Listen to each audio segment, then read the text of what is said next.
What if burying a stranger could change your entire destiny? In the harsh Wyoming territory of 1881, Jacob Hartwell lived as the loneliest man on the frontier. No family, no friends, just him and 1,000 acres of unforgiving prairie. When he found a dead Lakota warrior on his land, every instinct told him to just drag the body away and forget about it. But Jacob had a secret from his past, a debt of his own that haunted his dreams. So he did something no white settler would ever do. He buried that warrior with full native honors, performing sacred rituals he'd learned years earlier from a man who'd saved his life.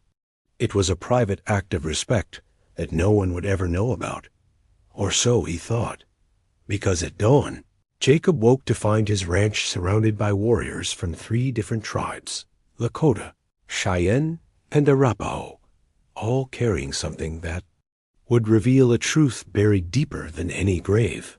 They hadn't come for revenge. They'd come to repay a debt that stretched back generations, a promise so ancient that only the eldest shamans still remembered its power. What they brought with them would prove that some acts of honor echo across time itself, and that even the loneliest man can become the center of something extraordinary. The Wyoming wind carried the scent of sage and distant snow as Jacob Hartwell guided his plow through the stubborn prairie soil. At 38, he had the weathered hands and sun-carved face of a man who'd spent 15 years fighting this land for every bushel of wheat, every head of cattle. His ranch sat in a valley, so remote that the nearest neighbor lived 23 miles away, and the closest town, if you could call Elkhorn's collection of ramshackle buildings a town, was a full day's hard ride south. Jacob preferred it that way. Solitude was his companion, silence his closest friend. He'd chosen this isolation deliberately after the war, after watching too many good men die in trenches that served no purpose beyond feeding the earth with blood. Out here, the only enemies were winter cold, summer drought, and the occasional wolf pack that tested his livestock's defenses. It was October 15th, 1881, and the first frost had already painted the morning grass silver. Jacob had been checking his fence line along the northern boundary when he saw the ravens circling overhead, their harsh cries cutting through the crisp air like knives. In his experience, ravens meant death, and death on the frontier usually meant trouble. Following the birds' lazy spirals, Jacob rode his mare through a grove of cottonwoods that marked the edge of his property. What he found there made him rein in his horse so hard that she snorted in protest.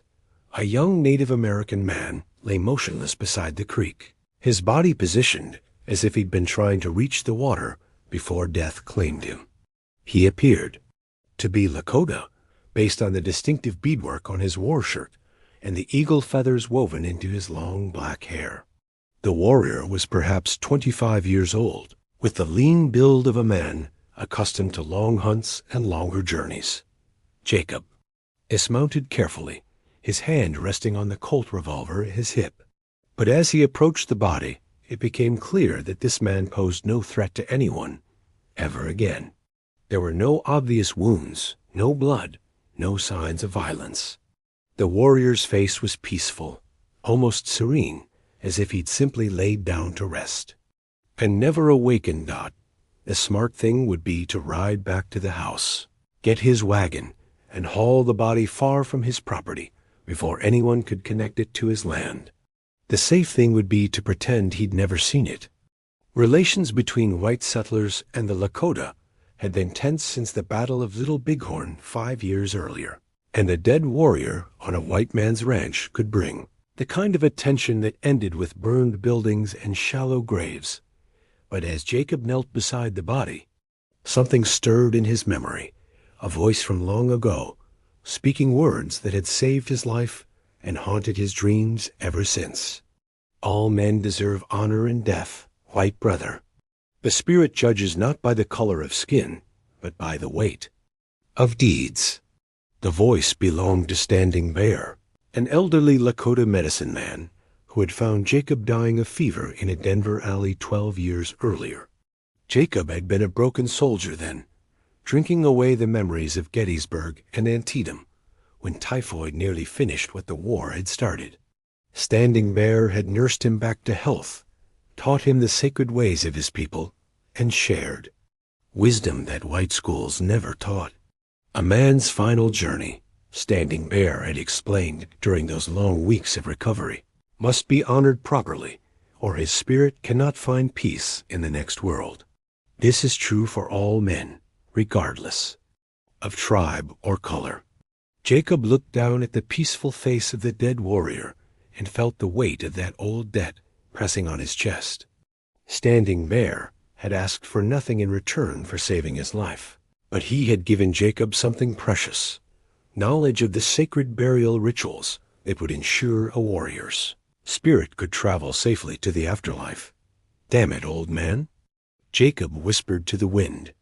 "You knew this day would come, didn't you?" The sun was beginning its descent toward the western mountains, painting the sky in shades of gold and amber. Jacob knew that if he was going to do this, it had to be now.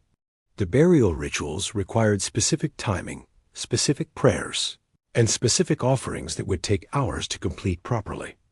Jacob returned to his house and gathered the materials.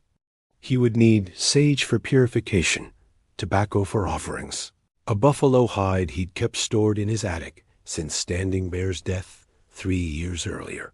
He also retrieved something even more precious, a small leather pouch containing sacred objects that the medicine man had given him before passing into the spirit world.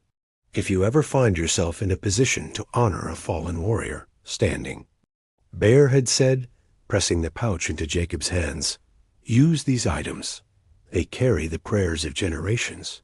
As Jacob returned to the grove with his wagon, loaded with supplies, he couldn't shake the feeling that this moment had been destined from the beginning. That somehow, Standing Bear had known that one day his student would need to repay the debt of honor that existed between them. Working by lantern light as the stars emerged in the clear Wyoming sky, Jacob began the sacred burial ceremony. He purified the area with burning sage, spoke the ancient prayers in halting Lakota that Standing Bear had taught him, and arranged the warrior's body according to traditional customs. A young man's weapons, a beautifully crafted bow and a steel knife with carved bone handle, were placed beside him for the journey ahead. It took Jacob most of the night to complete the burial properly. He dug the grave facing east, toward the rising sun, and covered it with stones arranged in a pattern that would guide the warrior's spirit home. As he worked, Jacob found himself remembering conversations with Standing Bear about the interconnectedness of all life, the responsibility that each person carried for the welfare of others, and the debts that bound souls together across time and space. When it was finished, Jacob stood beside the grave as the first light of dawn touched the eastern horizon. He was exhausted, his hands were blistered from digging, and his back ached from hours of labor. But for the first time in years, he felt something approaching peace. "Travel safely, brother," he said quietly, using the Lakota phrase Standing Bear had taught him. "May your spirit find its way home." Jacob gathered his tools and headed back to the house, planning to sleep away the morning before returning to his normal routine. He had no way of knowing that the young warrior he'd buried was named Brave Eagle, the nephew of Chief Red Cloud and a member of one of the most sacred lineages in Lakota history. He had no way of knowing that Brave Eagle had been carrying a message between tribal leaders, or that his disappearance would soon mobilize warriors from 3 different tribes in a desperate search for answers. And he certainly had no way of knowing that his act of private honor had fulfilled an ancient prophecy that would bring an entire alliance of native tribes to his doorstep, carrying with them a debt that had been accumulating interest for generations. As Jacob finally fell into an exhausted sleep, the morning sun climbed higher over the Wyoming prairie, and somewhere in the distance, smoke signals began to rise from hidden camps, carrying news that would change the course of his solitary life forever. The ravens had stopped circling. Their job was done. Jacob awoke to the sound of horses, not the familiar rhythm of his own animals moving through the corral, but the measured cadence of riders approaching his ranch house. Through his bedroom window, he could see the sun was already high overhead, meaning he'd slept well past his usual dawn rising. The exhaustion from the night's burial ceremony had claimed him more completely than he'd realized. Pulling on his pants and grabbing his rifle, Jacob stepped onto his front porch to find 3 riders dismounting near his fence gate. 2 were white men he recognized, Sheriff Tom Morrison from Elkhorn and his deputy, a young man named Peters who looked barely old enough to shave. The 3rd rider was a surprise, an elderly Lakota man with silver-streaked hair and the bearing of someone accustomed to respect. "Morning, Jacob," Sheriff Morrison called out, his voice carrying the careful neutrality of a lawman who'd learned to tread carefully in matters involving Indians. "Mind if we have a word?" Jacob nodded toward his porch. "Coffee's on the stove. Come on up." As the 3 men settled into the wooden chairs Jacob had built during his first lonely winter on the ranch, Sheriff Morrison made the introductions. "Jacob Hartwell, I'd like you to meet Joseph Crow Feather. He's a translator and negotiator for the Lakota tribes, works with the Indian Agency on peaceful matters." Joseph Crow Feather studied Jacob with dark eyes that seemed to see more than they revealed. When he spoke, his English was precise and educated, with only the slightest accent. "Mr. Hartwell, we are searching for a young warrior named Brave Eagle, who disappeared 3 days ago while carrying messages between tribal councils. His horse was found grazing near your northern boundary." Jacob felt his stomach tighten, but his expression remained carefully neutral. "I found the horse yesterday morning. She's in my corral now, well fed and watered. Figured someone would come looking for her eventually." "And the rider?" Joseph asked quietly. "Haven't seen anyone." The lie came easily, a necessary deception that Jacob justified by telling himself it was for everyone's safety. If the authorities knew about the burial, it would raise questions he couldn't answer without revealing his connection to Standing Bear, a connection that would make him suspect in the eyes of both white settlers and tribal leaders. "Sheriff." Morrison shifted uncomfortably in his chair. "Jacob, I need to ask this directly. Have you seen any signs of Indian activity on your land? Tracks, campsites, anything that might indicate where this young man went?" "Nothing unusual," Jacob replied. "But you know this land better than most, Tom. A man could disappear out here and never be found if he didn't want to be." Joseph Crow.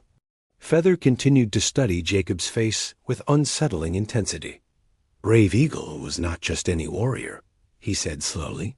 "He was the nephew of Chief Red Cloud, and his bloodline traces back to the sacred chiefs who first received the pipe from White Buffalo Calf Woman. His disappearance is ... significant." The weight of that revelation settled over Jacob like a heavy blanket. He'd buried not just any warrior, but a member of Lakota royalty, a man whose death would have consequences far beyond anything he'd imagined. What kind of message was he carrying? Jacob asked, trying to keep his voice casual. "Peace negotiations," Joseph replied. "Representatives from the Lakota, Cheyenne, and Arapaho have been meeting secretly, trying to find a way to avoid another war with the white government. Brave Eagle was carrying proposals between the tribal councils when he vanished." "Sheriff." Morrison leaned forward. "Jacob, if this young man is dead, and if his death gets blamed on white settlers, we could be looking at the kind of trouble that makes the Little Bighorn look like a church picnic. 3 tribes working together. That's a force that could clear out every ranch and settlement between here and Denver." Jacob poured coffee for his guests, using the familiar ritual to steady his nerves. The irony wasn't lost on him. He'd buried Brave Eagle with honor to prevent his spirit from wandering restlessly. But in doing so, he might have prevented.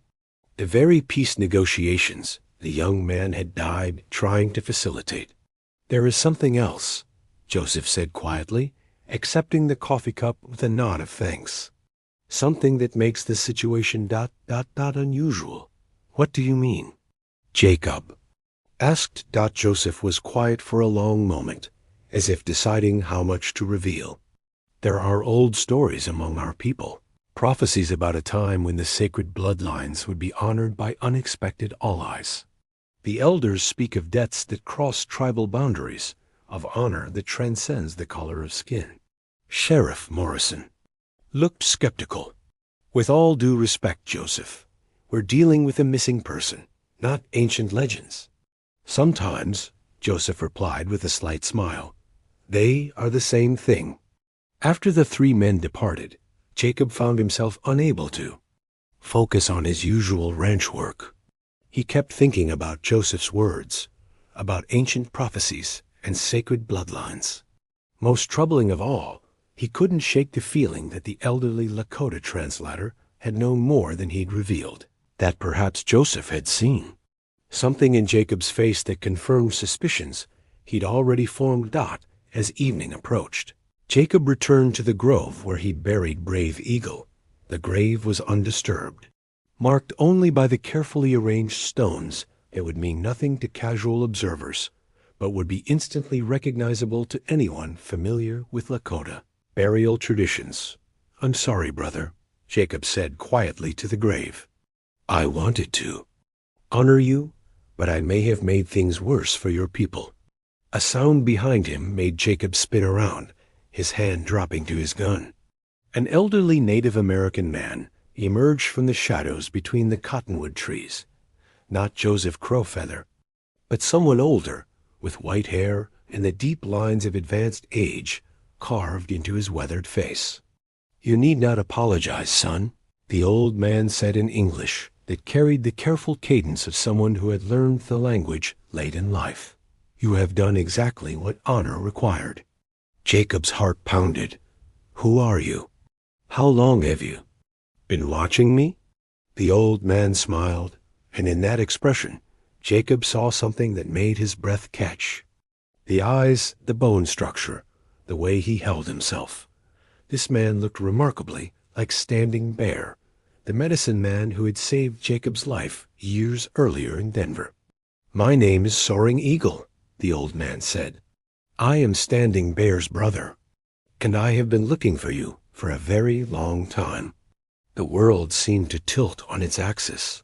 Jacob stared at the apparition before him, wondering if exhaustion and stress had finally driven him over the edge into madness.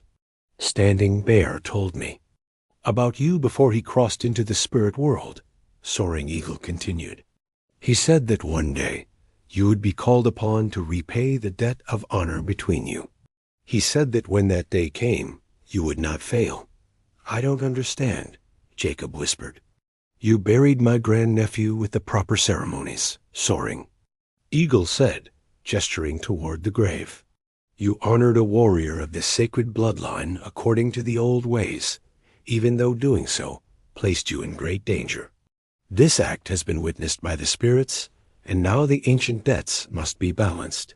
The old man stepped closer, and Jacob saw that his eyes held the same depth of wisdom that had characterized Standing Bear.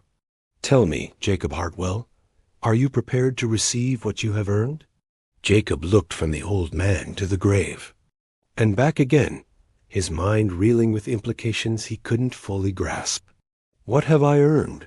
Soaring Eagle's smile widened. "By dawn you will know. But I must warn you, your life of solitude is about to end forever. The path of honor always leads to connection, and connection always leads to responsibility." As the old man melted back into the shadows as silently as he had appeared, Jacob was left alone with the growing certainty that his quiet, isolated existence was about to be shattered by forces he had set in motion without understanding their power. Somewhere in the distance, he could hear the sound of drums echoing off the canyon walls, not the war drums of approaching battle, but the ceremonial rhythms of sacred preparation.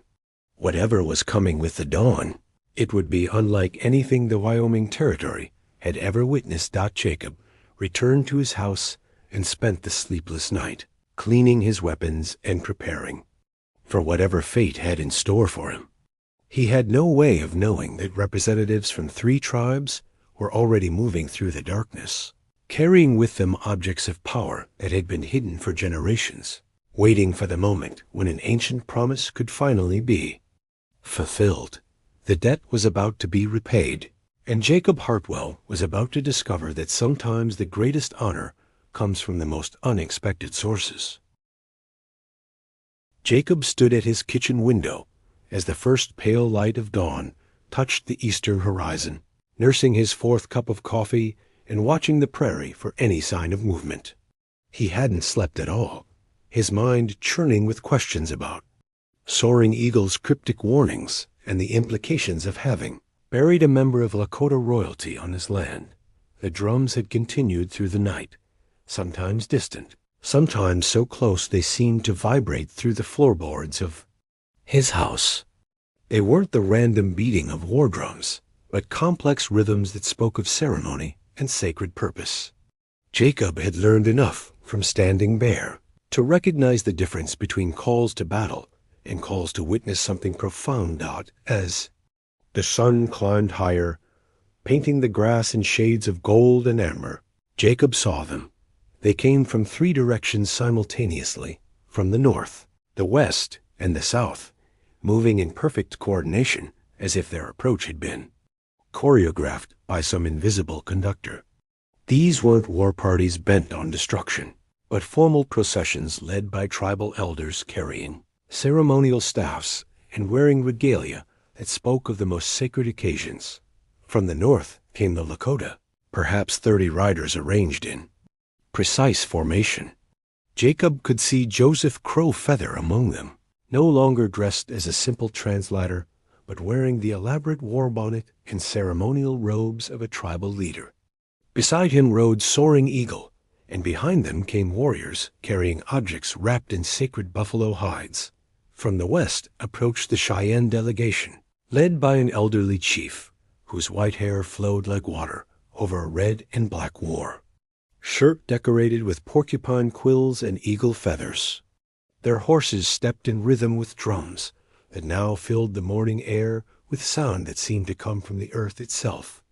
From the south came the Arapaho, their procession led by a woman, unusual for a formal tribal gathering, but her bearing and the deference shown by the warriors around her marked her as someone of extraordinary significance. She wore white buckskin decorated with intricate beadwork and carried a staff topped with eagle feathers and sacred stones. Jacob stepped onto his porch, his rifle in his hands, but pointed at the ground, a gesture that acknowledged the weapons, while signaling no hostile intent. His heart hammered against his ribs as the 3 processions converged in the open area in front of his house, forming a perfect circle around his property. The silence that followed was absolute. Even the prairie wind seemed to hold its breath as representatives from 3 of the most powerful plains tribes faced a solitary white farmer who had unknowingly triggered something that went far beyond his understanding. Soaring Eagle dismounted and walked toward the porch, his movements deliberate and ceremonial. When he spoke, his voice carried across the gathered assembly with the authority of generations.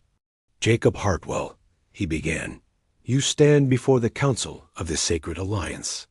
Representatives of the Lakota, Cheyenne, and Arapaho peoples gathered to witness the fulfillment of an ancient covenant." The old medicine man gestured toward the other leaders, who dismounted and approached with their ceremonial bundles. "This is Chief Running Bear of the Cheyenne, Keeper of the Sacred Arrows. This is White Dove Woman of the Arapaho, Guardian of the Sacred Pipe, and you know Joseph Crow Feather, who speaks for the Lakota Council and carries the blessing of Chief Red Cloud himself." Jacob found his voice, though it came out as barely more than a whisper. "I don't understand what's happening here." "Then we will explain," White Dove Woman said, her voice carrying the musical quality of someone accustomed to sacred songs. "But first, you must understand what you have done." Chief Running Bear stepped forward, his weathered hands carefully unwrapping a bundle to reveal a collection of objects that seemed to glow in the morning. Light, ceremonial weapons, jewelry, and artifacts that spoke of generations of accumulated tribal wealth. Brave Eagle was not only the nephew of Red Cloud, the chief explained. He was also the last male heir of the sacred bloodline, the direct descendant of the warriors who first received the sacred objects from the spirits themselves. White Dove Woman continued the explanation.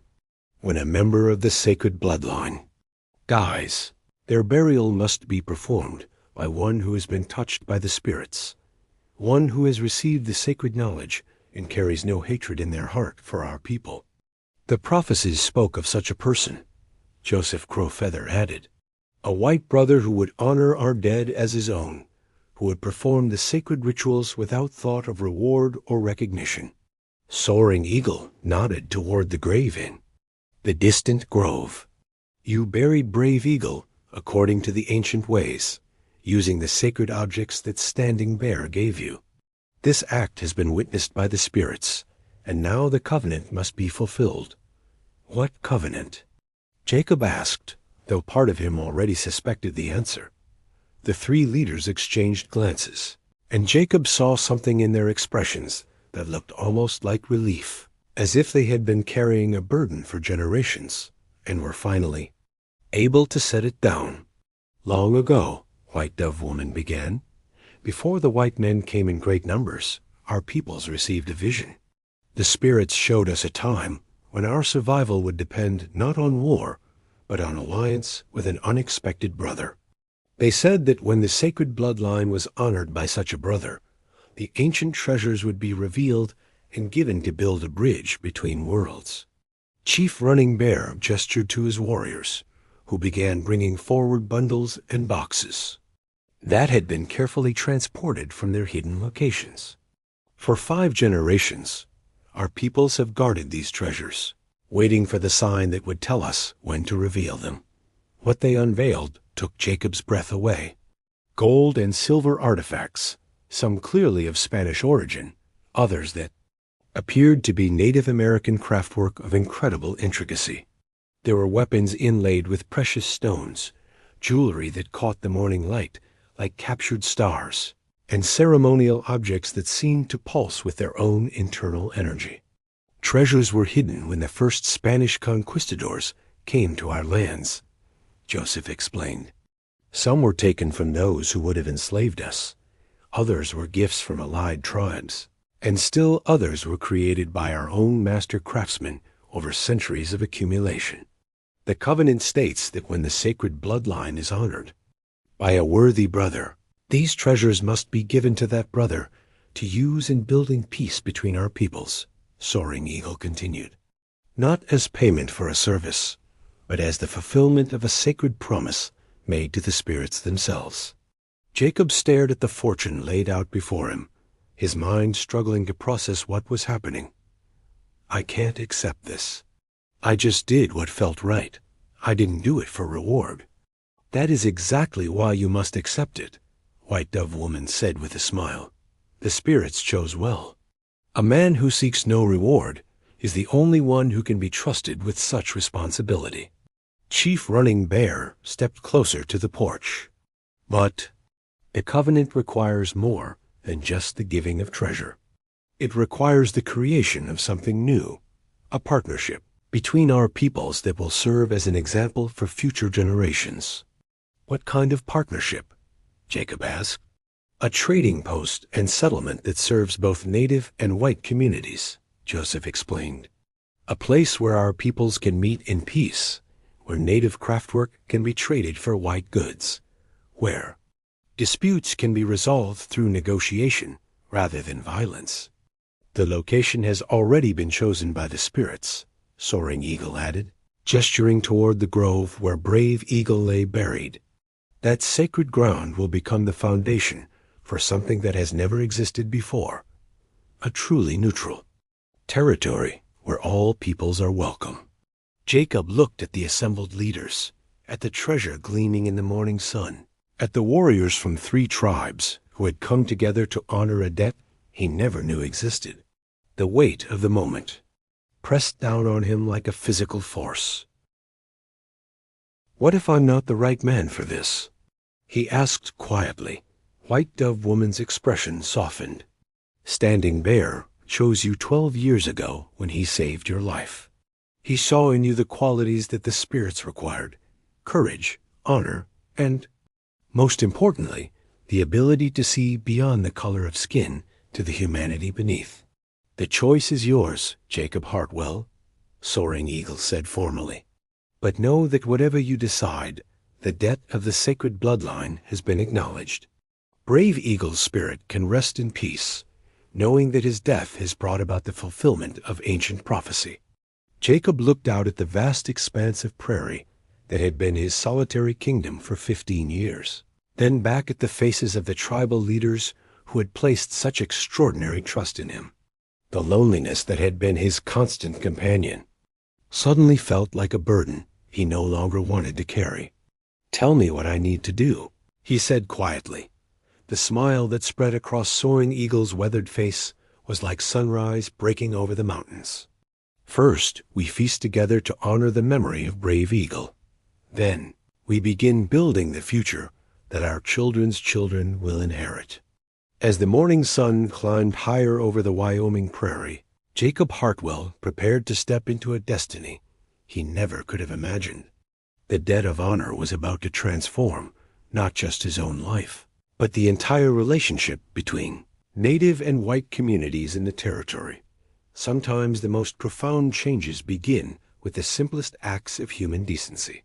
And sometimes the greatest gifts come from the most unexpected sources. The feast lasted 3 days. Jacob had never experienced anything like it.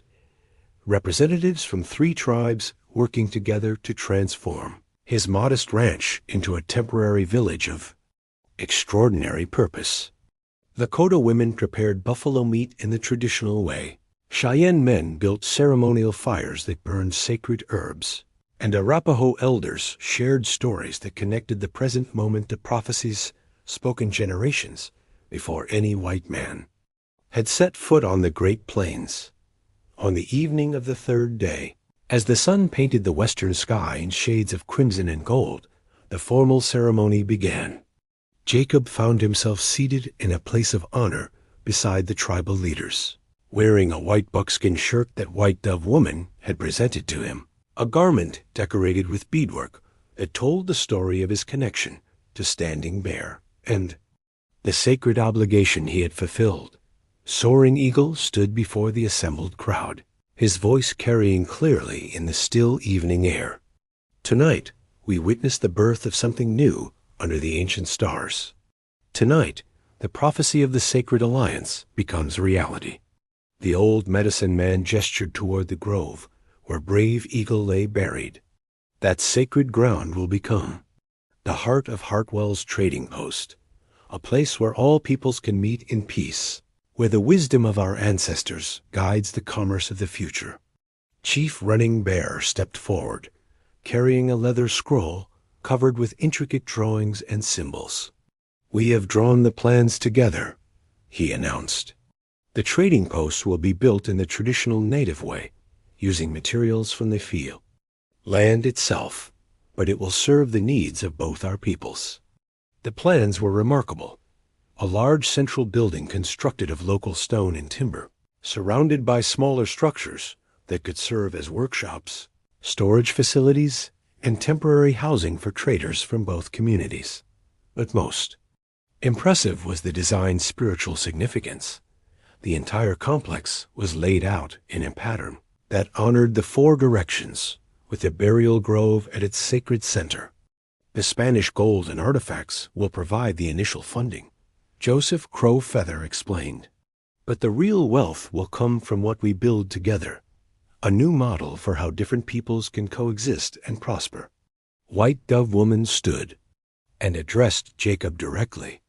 "The covenant requires that you serve as the neutral arbiter of all disputes that arise at the trading post. Your word will be law for both native and white visitors, and your judgment must be guided by the principles that Standing Bear taught you. Jacob felt the weight of that responsibility settling on his shoulders. What if I make mistakes? What? If my judgment fails? Then you will learn and grow wiser, Soaring Eagle replied with a gentle smile. The spirits do not require perfection, only the sincere attempt to do what is right. Over the following days, the practical aspects of the covenant were worked out with surprising efficiency. Warriors from all three tribes would provide security for the trading post, ensuring that it remained neutral territory where violence was strictly forbidden. Native craftsmen would teach their skills to anyone willing to learn, while white settlers would share their knowledge of farming techniques and mechanical innovations.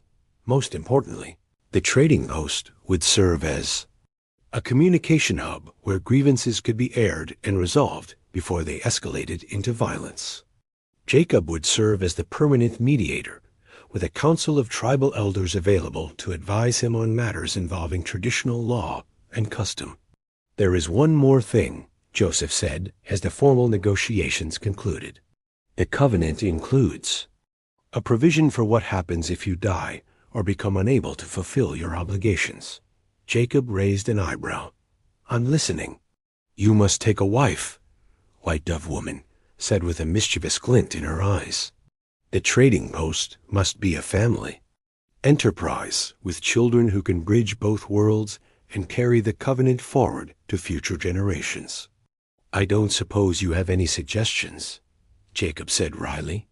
Actually, we do, Chief Running Bear replied. There is a woman in the Cheyenne tribe, Sarah Whitehorse.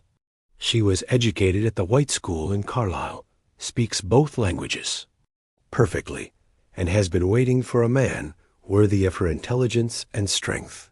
Jacob found himself blushing like a schoolboy. You've thought of everything, haven't you? We have had many generations to plan, Soaring Eagle said with a chuckle. The spirits are patient, but they are also thorough. As autumn turned to winter, construction began on Hartwell's trading post. Workers from all four communities, Lakota, Cheyenne, Arapaho, and white settlers, labored side by side, their cooperation serving as a living example of what the finished enterprise would represent. Jacob met Sarah Whitehorse in November, when she arrived with a Cheyenne delegation bringing supplies for the construction. She was 28 years old, with the striking features of her native heritage and the sharp intelligence of someone who had mastered two very different educational systems. Their courtship was brief but intense, conducted under the watchful eyes of three tribal councils who had a vested interest in the success of their relationship. They were married in February, in a ceremony that combined Christian and native traditions, with representatives from both communities witnessing the vows that would bind not just two people, but two worlds in an alliance of hope. By spring, Hartwell's trading post was ready for business. The central building was a masterpiece of practical architecture, with space for displaying goods, conducting negotiations, and hosting the community meetings that would keep peace between the various groups. The burial grove had been transformed into a memorial garden where visitors could pay their respects to Brave Eagle and contemplate the sacrifice that had made their cooperation possible. The first official trading day drew visitors from across the territory. White settlers came with manufactured goods, tools, and textiles. Native traders brought furs, beadwork, and horses that were prized throughout the region. But more than commerce, they came to witness something unprecedented, a place where the color of a man's skin mattered less than the fairness of his dealings. Jacob stood on the porch of his trading post, watching Lakota children play with white settler kids while their parents conducted business in an atmosphere of mutual respect. Sarah stood beside him, her hand resting on her growing belly, the child who would be the first of a new generation born into a world where cooperation was possible. Do you think it will last? Sarah asked quietly, following his gaze. Jacob thought about Standing Bear's teachings, about the debt of honor that had brought all of this into being, about the ancient prophecies that had guided 3 tribes to his remote ranch. "I think it has to," he said finally. "Too many people have invested too much hope in this place for it to fail." A year later, the first annual peace gathering would draw over 1,000 participants from across the plains. 5 years later, the Hartwell model would be replicated at trading posts throughout the West. 10 years later, Jacob and Sarah's children would be serving as translators and negotiators, helping to prevent conflicts that might otherwise have erupted into warfare. But all of that was still in the future. For now, Jacob Hartwell stood with his wife on the porch of their trading post, watching the sun set over the prairie that had once been his lonely kingdom. The solitude that had defined his life for so many years had been replaced by something far more valuable, a community built on the foundation of mutual respect and shared purpose. As the stars emerged in the darkening sky, Jacob offered a silent prayer of gratitude to Standing Bear, whose teachings had made all of this possible. The debt of honor had been repaid in full, but more than that, it had created a legacy that would endure for generations. Sometimes the greatest gifts come not from what we receive, but from what we give away. And sometimes the loneliest man on the frontier becomes the bridge that connects 2 worlds in peace. The ravens had long since stopped circling. Their message had been delivered, their purpose fulfilled. In the memorial garden where Brave Eagle rested, wildflowers grew in abundance, nourished by the sacred ground where honor had triumphed over hatred, and where the future had been born from the ashes of the past.